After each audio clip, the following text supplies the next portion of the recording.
আসসালামু আলাইকুম সুপ্রিয় শিক্ষার্থীরা, তোমরা দেখতে পাচ্ছ আজকে একটা নতুন প্যারাগ্রাফ নিয়ে হাজির হয়েছি যার নাম হলো জুলাই রেভলিউশন 2024 অথবা দ্য স্টুডেন্ট মুভমেন্ট 2024। এই প্যারাগ্রাফ অন্য নামে আসতে পারে, যে কোটা রিফর্ম মুভমেন্ট এই নামেও আসতে পারে। তো যাই হোক, টোটালটা আমি একটা প্যারাগ্রাফের ভিতরে আলোচনা করে দিচ্ছি। আর এটা সম্প্রতি দেখা যাচ্ছে তোমাদের সিলেবাসের জন্য অনেকে বেশ গুরুত্বপূর্ণ হিসেবে বিবেচনা করছে, এজন্য খুব ইনফরমেটিভ একটা প্যারাগ্রাফ তোমাদের জন্য আমি নিয়ে হাজির হয়েছি।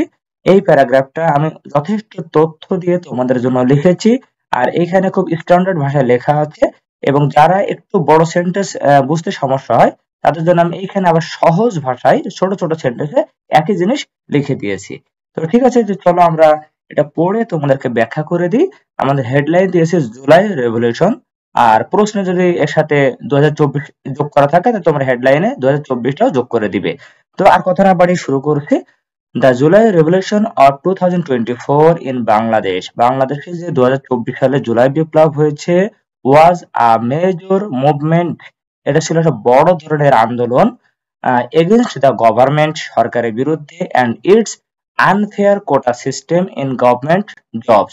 এবং সরকারের চাকরিতে যে অন্যায্য কোটা প্রথা ছিল সেই প্রথার বিরুদ্ধে এবং সরকারের বিরুদ্ধে বড় ধরনের একটা আন্দোলন ছিল 2024 সালের জুলাই বিপ্লব। দিস সিস্টেম, এই যে কোটা সিস্টেমের কথা বলা হলো, this system reserve 56% of jobs for specific group. এই সিস্টেমের মাধ্যমে 56% চাকরি সংরক্ষিত রাখা হয়েছিল একটা বিশেষ গোষ্ঠীর জন্য বা দলের জন্য, সাস অ্যাজ যেমন চিলড্রেন অফ ফ্রিডম ফাইটার্স, মুক্তিযোদ্ধাদের সন্তান, উইমেন, মহিলা, অ্যান্ড মাইনরিটিজ, এবং যারা ক্ষুদ্র নৃগোষ্ঠী আছে তাদের জন্য, বা ক্ষুদ্র জাতিসত্তা আছে যারা তাদের জন্য। মেনি স্টুডেন্টস ফেল্ট দ্যাট, অনেক শিক্ষার্থীরা ভেবেছিল বা মনে করেছিল যে ইট ওয়াজ আনফেয়ার, এটা অন্যায্য, অন্যায়, and harmful for hardworking qualified candidates, এবং কঠোর পরিশ্রমী এবং অধিকতর মেধাবী সেই ক্যান্ডিডেট মানে প্রার্থীদের জন্য এটা খুব ক্ষতিকর ছিল এই সিস্টেমটা, যেহেতু 56% এক শ্রেণীতে চলে যাচ্ছে আর 44% হলো অন্য বাকি সকল ক্যান্ডিডেটের জন্য। ইনিশিয়ালি, প্রাথমিকভাবে দ্য মুভমেন্ট স্টার্টেড ইন 2018, 2018 সালে প্রাথমিকভাবে এই আন্দোলনটা শুরু হয়েছিল।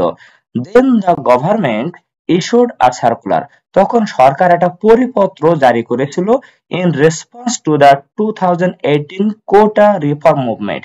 এই 2018 সালে কোটা সংস্কারের যে আন্দোলন তার পরিপ্রেক্ষিতে সরকার একটা পরিপত্র জারি করেছিল। থ্রু দিস সার্কুলার, আর ওই পরিপত্রে কি ছিল, অল কোটাস ফর রিক্রুটমেন্ট, মানে নিয়োগের ক্ষেত্রে সকল quota in 9th grade and 10th to 13 grade, মানে নবম গ্রেড এবং 10ম থেকে 13তম গ্রেডের পজিশনস ইন গভর্নমেন্ট জব। সরকারি চাকরির এই যে নবম এবং 10ম থেকে 13তম গ্রেডে, তোমরা জানো হয়তোবা নবম গ্রেডকে বলা হতো ফার্স্ট ক্লাস জব, এবং এই 10ম গ্রেডকে বা 10 থেকে 13তম গ্রেডকে বলা হতো দ্বিতীয় শ্রেণীর জব আর কি, সেকেন্ড ক্লাস জব। এইখানে সকল কোটা ওয়ার অ্যাবলিশড, মানে সকল কোটাকে বাতিল ঘোষণা করা হয়েছিল।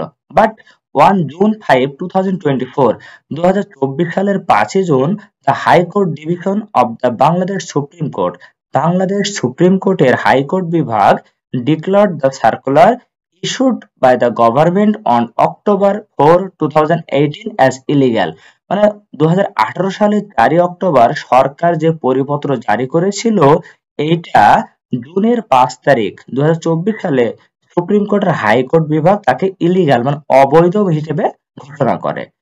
তো সুতরাং the issue of quota form came into the spotlight once again, সুতরাং এই কোটা সংস্কারের দাবিটা আবারও মানুষের সামনে আসলো।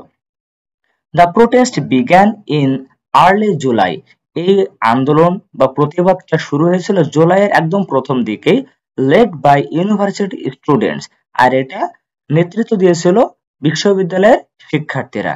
ডিমান্ডিং, এবং কি দাবি করেছিল, রিফর্মস ইন কোটা সিস্টেম, এই কোটা সিস্টেমে সংস্কারের জন্য তারা দাবি করে আন্দোলনটা চালু করেছিল, শুরু করেছিল জুলাইয়ের একদম প্রথম দিকেই। The movement took a tragic turn on July 16.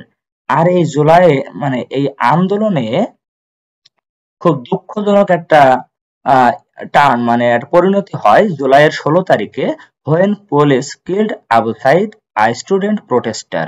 যখন পুলিশ আবু সাইদ নামের একজন ছাত্র প্রতিবাদী ছাত্র তাকে গুলি করে হত্যা করে। his death sparked anger and made the protest stronger। তার এই মৃত্যুটা মানুষের ভিতরে রাগের স্ফুলিঙ্গ জ্বালিয়ে দেয় এবং এই আন্দোলনকে আরো শক্তিশালী বা বেগবান করে তোলে। স্টুডেন্টস প্রেজেন্টেড আ 9-point ডিমান্ড। ছাত্ররা 9 দফা দাবি পেশ করে, কিন্তু দ্য গভর্নমেন্টস ভায়োলেন্ট রেসপন্স, কিন্তু সরকারের যে হিংস্র প্রতি উত্তর এই দফার দাবির প্রতি যে ভায়োলেন্ট একটা রেসপন্স সরকার করেছিল, কজড মোর ডেথ, এর ফলে অনেক মানুষের প্রাণহানি হয়েছিল, অনেক মৃত্যু হয়েছিল। With around 200 protesters killed by July 24, এবং জুলাই 24 তারিখ পর্যন্ত প্রায় 200 মতো প্রতিবাদী বা আন্দোলনকারী মৃত্যুবরণ করেছিল। দিস ভায়োলেন্স ইউনাইটেড পিপল, আর এই সহিংসতা সকল মানুষকে একতা করেছিল। অল পার্টস অফ সোসাইটি, সমাজের সকল অংশকে একতাবদ্ধ করেছিল। and the protests grew into a larger fight against the government, এবং এই প্রতিবাদটা সরকারের বিরুদ্ধে অনেক বৃহৎ একটা সংগ্রাম বা প্রতিবাদে রূপ নিয়েছিল। the focus shifted to a single demand। এবার এই প্রতিবাদটার একটা দাবিতেই পরিণত হয়, সকল যে দাবি ছিল সকল দাবিগুলো মূল লক্ষ্যবিন্দু হয়ে যায় এখন একটা দাবিতে, সেটা কি? দ্য গভর্নমেন্টস রিমুভাল, সরকারের পদত্যাগ বা সরকারের অপসারণ। 9 দফা ছিল, কিন্তু মৃত্যুর কারণে সবাই এখন 9 দফা ভুলে গিয়ে এক দফায় ফিরে আসে।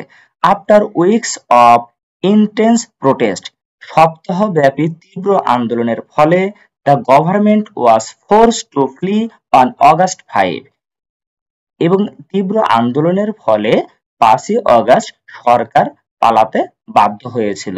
The July revolution showed the power of unity, এই জুলাই রেভলিউশনের মাধ্যমে একতা হওয়ার যে ক্ষমতা, একতাবদ্ধতার ক্ষমতা প্রকাশ করেছিল বা দেখিয়েছিল।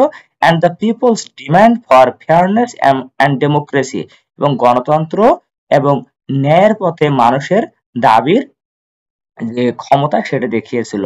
Living a lasting impact on the country, এবং এর ফলে দেশের পরে একটা দীর্ঘমেয়াদী প্রভাব এই আন্দোলনের ফলে রেখে গেছে। এই আন্দোলনের ফলে মানুষ একতায় যে বল সেটা প্রকাশ পেয়েছে, এবং ডেমোক্রেসির প্রতি এবং ন্যায়ের প্রতি মানুষের যে দাবি, এই দাবির তীব্রতা ফুটিয়ে তুলেছিল, এবং এই আন্দোলনের ফলে আমাদের দেশে একটা দীর্ঘমেয়াদী একটা প্রভাব রেখে গেছে। এখন দেখো এই একই প্যারাগ্রাফ এখানে অনেকটা ছোট ছোট সেন্টেন্স আকারে লেখা আছে। যাদের বড় সেন্টেন্স মুখস্থ রাখতে সমস্যা হয় তাদের জন্য এখানে আমি বেশ শর্ট সেন্টেন্স আকারে এখানে লিখে দিয়েছি। তো আজকে এই পর্যন্তই। সকলের প্রতি শুভকামনা এবং পরের ভিডিও দেখার আমন্ত্রণ জানিয়ে এখানে শেষ করছি। আসসালামু আলাইকুম।